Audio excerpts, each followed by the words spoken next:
Hello everybody, welcome back to Forza Horizon 5 with another Hot Wheels build. I decided to go with the M3. Not really a rhyme or reason, I just wanted to use something different. We haven't used a more retro car in a long time. In fact, I don't think we've actually used one since the Lightning or the Commodore. Yeah, those are the two most recent. So why not? Let's give it a try. Now, I don't know if this does not have a body kit. Okay. So we're probably gonna do an engine swap, and we'll see what we do there. Oh, I wish those were adjustable. We have to use the Forza arrow. Damn it. Same thing with these. We do at least get that, so that is a positive. We do get a very big wing.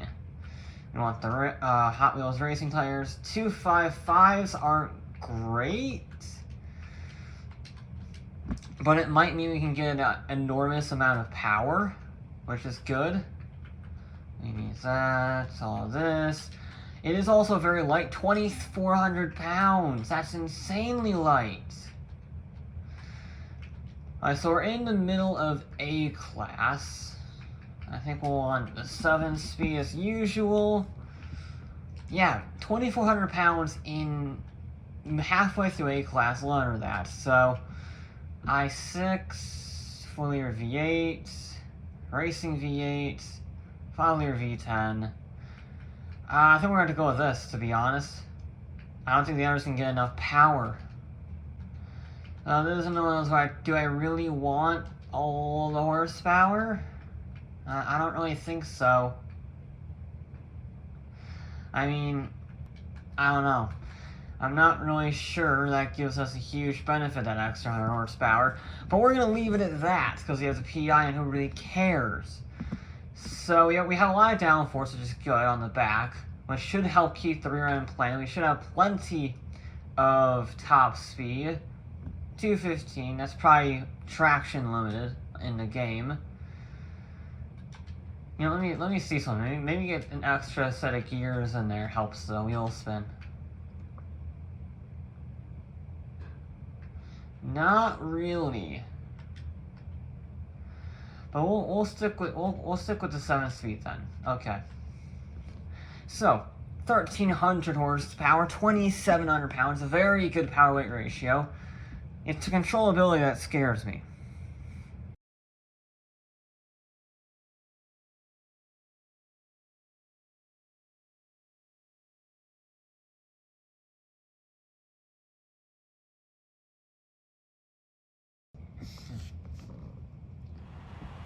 Okay, this has to beat a 142.6 set by that Mercedes, the 300 SLR.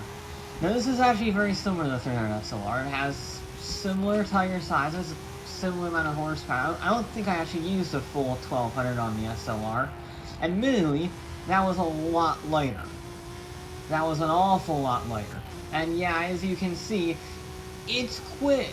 I did have to tune the gears because that 215 was not traction limited, that was gearing limited. We are a very quick car. Even, I mean, it's so fast in a straight line. It's so fast, and this might actually stand a pretty good chance if we can control it. It's the age-old question of, is this controllable or not? Because if it is, it's probably going to be very good. If I can't control it, well, we're not going to do so hot. This thing is still really easy. I'm also not paying attention to my wheel spin. Ooh. This is a bit of a death trap. It's not as bad as the Mercedes. The Mercedes was just so light, so it just got tossed around by everything. But this is still 1,300 horsepower going to the rear wheels of a sub 3,000 pound car. It's a bit twitchy. Yeah, it's a lot bit twitchy. But we are not going to have the issues as the 10th anniversary Viper, okay? That's for sure. We're going to go very quickly in a straight line, and then we're going to hold on for dear life around the corners. I know that 220, yeah, even on a relatively moderate length, they're 226. 147. Ugh. We just about get it stopped for the corner. Now this is where it gets some real speed. This straightaway here. Like you count this as a straightaway, the straightaway at the loop. Because we carry mega speed in 147. We're already in the 147s on our first lap. That's very good.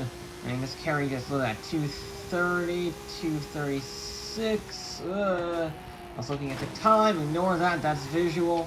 That's not actually the. That doesn't affect the arrow. That's just a visual thing. I wish I could turn that off because it doesn't look very good. But Forza Horizon does not have motorsports feature of no damage of any kind, which is kind of a little sad. It's disappointing to be honest. Oh, we have no turning over there. Okay. I was still kind of feeling the car out, and the front end does not have as much grip. It's not as much turning as I would really like. I know I'm carrying a lot of speed in these corners, but it doesn't have the, you can see it's struggling to get the wheels turned. You can tell that by the traction loss with the wheels. As he hit the corners, he just gets miles of understeer. Brakes are okay. They're not so. I usually brake at that blue line, if you will. And this can't really do it. It probably needs to be a little bit before that. So this definitely has potential once you get used to it, but it's not as composed, even compared to the Mercedes. It's not quite as composed. The Mercedes had very good turning and very good brakes to offset its atrocious handling. This is a little better handling in terms of wheel spin, but oh my god.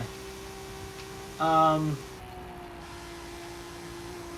actually gotta rewind that because I was looking at the time. That is a very good time for another terrible lap. We're in 145s with accidents. That shouldn't be possible, I don't think. This is a really fast car. I mean, those are terrible runs with lots of accidents and wheel spin and death. And this is just taking it like a champ. I'm gonna try and actually get this section right. Or not. Or I can just fly off into the wall. Yeah, front. I know our cars struggle on that corner, but for God's sake, BMW. This is worse than your styling department. Come on. I could really use like 275s on the front, maybe 285s would be the best case scenario, not 265s.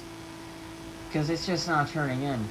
That's why the lightweight, the sub 2,000 pound curb weight of the Mercedes really helped it out, because there wasn't any issues, there wasn't any weight to drag it out of line. This, well, yes, 2,800 pounds is not exactly a Hummer EV. It's also, compared to the Mercedes and to a lesser extent the Toyota Super Drift car, it's also not quite as light as you would want it to be. We can use this banking to shrug off some momentum. We have a good exit. There we go. That's actually a very good exit. Now we're into the 44s. Okay. Another second shaved off. That's how fast. Oh, wow. 200 miles an hour. That corner's nice. I'm actually buzzing the limit. I didn't think that was possible. It's only for a fraction of a second, so it doesn't. I'm not going to redo it, but I didn't think I'll be buzzing the limiter, and I am. That's insane. 240 miles an hour is, I think, the fastest speed we've ever seen on this circuit. That's a bit wide, BMW. I'm not going to lie.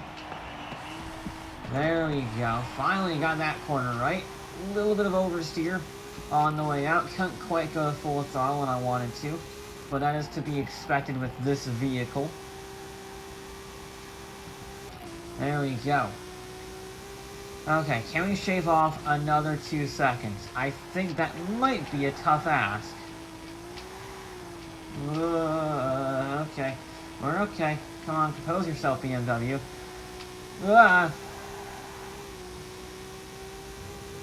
Well, I'll tell you what, it certainly lived up to the Red Baron name. This is a very deadly car. Can you just brake and turn? You evil sod. Ugh. Okay. Let's just... We have one lap. We got one last do-or-die lap. It is a very good showing from the BMW, regardless of where it actually finishes. But a 144.6 at the very least is a pretty darn good showing. It puts it right in contention with the M2, which also had the same power. We're in the 40... Oh, we're 144.1. Okay. We can do this. Come on, BMW. Come on! Just don't run wide. 170 miles an hour through there is very good for a car. I didn't think this car could do that. No, stay composed. Stop. It's just not composed enough. It's very composed on that one high-speed corner, but I think that's because the rear wing is providing enough downforce at such a high speed. Not so much everywhere else on the track. Okay. Come on. I'm being super careful here. I might be able to go a little bit faster, but to be honest, I don't want to do that. Stop it, you stupid BMW. Just, This is what I feared the Super would be, the Formula Drift Super. This is what I feared that would be. I thought that was going to be understeer, because trying to drive a drift car sensibly tends to give you a lot of understeer. I thought that would be terrible under brakes because it's a drift car again. And then, of course, the wheel spin from being a drift car. This, though, is actually more of a drift car than the drift car. I mean, it's fast, credit where it's due. It's a 143.8, so credit where it's due. It did get a pretty bloody good lap time, but it didn't beat the 9.62. No. It beat the M2 by a fair margin. That did a 144.5, and this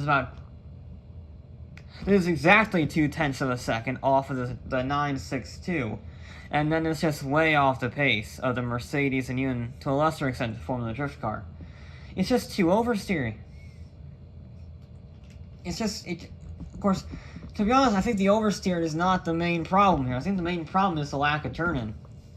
There were so many runs early on that I burned by running wide into the wall. I think it just doesn't have the front-end grip. I can get used to the brakes. I can get used to the oversteer. But if it doesn't turn, it's not going to be very good, especially when you're going 200 miles an hour in some of these corners. It's just not good enough to drive. Which is a shame, but, you know, a 143 is still a very respectable time, puts it into 4th, so, you know, I guess you take your victories where you can. But that'll be it for this episode of Forza Horizon 5. We'll be back with more